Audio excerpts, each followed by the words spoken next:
क्योंकि रमजान का महीना है तो मैंने सोचा कि जितने मौलाना साहब मिलते जाएं मैं आपको दिखाती जाऊं और बताऊं कि उनका क्या आईक्यू लेवल है।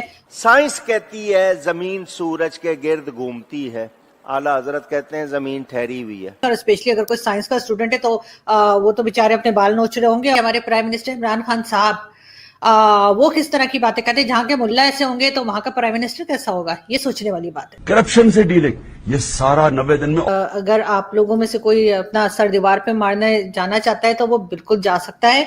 हम थोड़ी सी ब्रेक ले लेंगे। हमारी तो गालियां भी कॉमन है ना, आपको पता है कि जो वो ऐसी वैसी गालियां हम देते हैं वही वैसी वैसी गालियां आप लोग भी देते हैं। तो भाई गालियां लेने के काम चला लिया करो। मर्दों को अच्छे काम करने हैं तभी वो जन्नत में जाएंगे, तभी उन्हें हूरें मिलेंगी।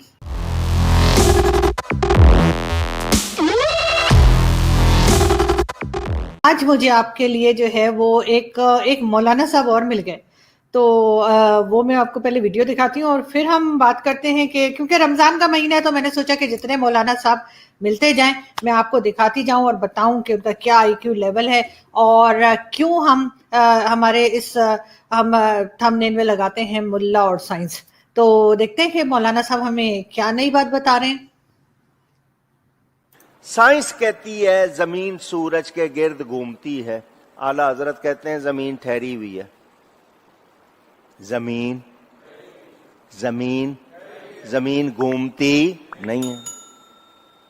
साइंस वाले बच्चों को भी पढ़ा रहे हैं, जमीन सूरज के गिर्द घूमती है, वो पूरा चक्कर बताते हैं। आला हजरत कहते हैं जमीन ठहरी हुई है। किताब लिखी, सिर्फ जबानी नहीं कहा, किताब का नाम अल फौजुल मुबीन। 105 दलीलें दी हैं उसमें कि जमीन हरकत नहीं करती। कितनी ऊंची, दुनिया लगी हुई है उस किताब पर, आज काम हो रहा है उस पर, इंशाअल्लाह हक वाज़े हो जाएगा। 105 दलीलें दी अकल वालों के लिए, उनको समझाया, कुरान से भी हदीस से भी अकल से भी समझाया कि जमीन हरकत। आपने सुना कि मौलाना साहब ने कहा कि जमीन जो है वो घूमती नहीं है और एक ही जगह रहती है, और उसके लिए उन्होंने जो अपना बताया कि कौन सी बुक है जिसके अंदर पता नहीं कितने 100 दलीलें मौजूद हैं और कितने 100 मतलब रेफरेंसेस मौजूद हैं कि जिससे ये पता लगता है कि साइंस जो है वो ऐसे ही झूठ बोलती है और साइंस बस ऐसे ही बात करती है। लेकिन ये बातें सुनकर जो है मुझे तो चक्कर आने लगे। और यकीनन जो लोग यहाँ पर हमें देख रहे हैं और पढ़े लिखे, और स्पेशली अगर कोई साइंस का स्टूडेंट है तो वो तो बेचारे अपने बाल नोच रहे होंगे। और आई विश के डॉक्टर परवेज हूद भाई ये वीडियो ना देखें सॉरी, आई होप के डॉक्टर परवेज हूद भाई ये वीडियो ना देखें, वरना वो पता नहीं अपना लैपटॉप ही ना तोड़ दें। तो ये हाल है यहाँ पर। और मेरा मोबाइल भी आजकल जो है ना वो एक तरह का मदरसा बना हुआ है, क्योंकि हर थोड़ी देर के बाद इस पे कोई रिलीजियस किस्म का मैसेज कोई भेज देता है, और जब तक ये रमजान चलेगा लोग इसी तरह के मैसेजेस भेजते रहेंगे। और जो हम देख रहे हैं, जो हम सुन रहे हैं, जैसे इंडिया में भी और यहाँ भी लोग जो हैं वो घरों में नहीं बैठ रहे और सॉरी, लोग घरों में नहीं बैठ रहे और बाहर निकल के नमाजें पढ़ रहे हैं, बाहर निकल के गैदरिंग कर रहे हैं। तो उससे प्लीज प्लीज प्लीज ना करें, और मेरे लिए भी दुआ करें मेरी खांसी सही हो जाए, क्योंकि मुझसे फिर बोला ही नहीं जा रहा। उससे पहले हम आपको दिखाते हैं जी हमारे प्राइम मिनिस्टर इमरान खान साहब वो किस तरह की बातें करते हैं। जहां के मुल्ला ऐसे होंगे तो वहां का प्राइम मिनिस्टर कैसा होगा, ये सोचने वाली बात है।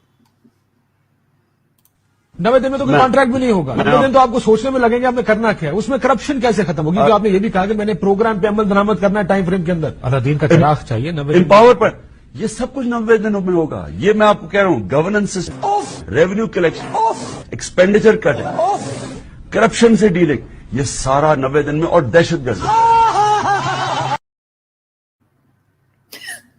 तो सॉरी, आप लोगों ने देखा कि 90 डेज में इमरान खान साहब ने क्या क्या चीजें बताई जब वो करने वाले थे, जब उनकी गवर्नमेंट बिल्कुल नई नई आई थी, शायद आई ही नहीं थी। उससे पहले का इंटरव्यू है ये काशिफ अब्बासी के साथ, ARY, जो उनका अपना ही एक तरह से गवर्नमेंट का चैनल है और हर वक्त उनकी वाह वाह वाह वाह वाह वाह करता रहता है।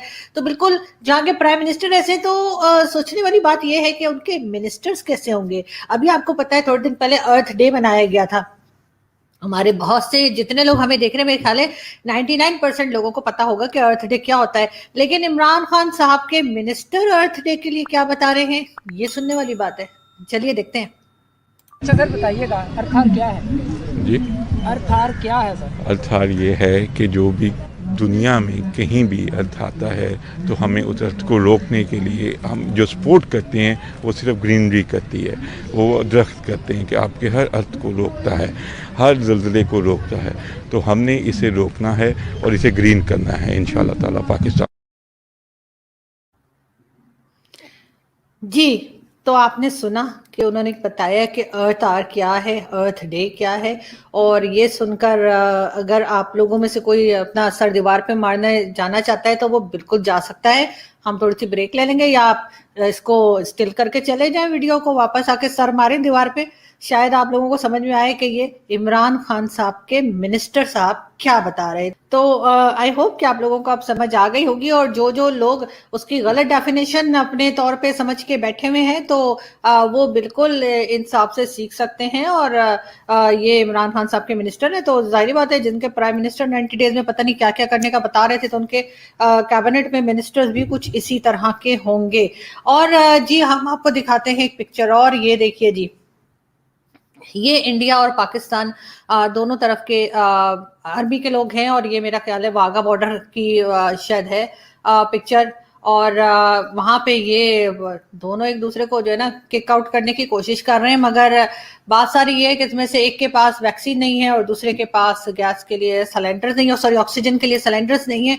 तो बात सारी ये है कि इन दोनों को अपनी अपनी जगह पे जो है ये लड़ाई झगड़े छोड़ के इंडिया पाकिस्तान को और सिर्फ अपने लोगों के लिए काम करना चाहिए, उनके वेलफेयर के लिए, उनके हेल्थ सेक्टर्स के लिए, एजुकेशन के लिए, और इसी तरह के दूसरे जो जो फैसिलिटीज इंसान को चाहिए होती हैं। क्योंकि बहुत पैसा लगा दिया इंडिया ने भी और पाकिस्तान ने भी अपने हथियारों के ऊपर, अपने मिसाइल्स के ऊपर, कि हम उस पैसे को जाया ना करें। आपस के झगड़े जो हैं वो एक दूसरे को, मतलब हमारी तो गालियां भी कॉमन है ना, आपको पता है कि जो वो ऐसी वैसी गालियां हम देते हैं वही वैसी वैसी गालियां आप लोग भी देते हैं। तो भाई गालियां वालियां देकर काम चला लिया करो।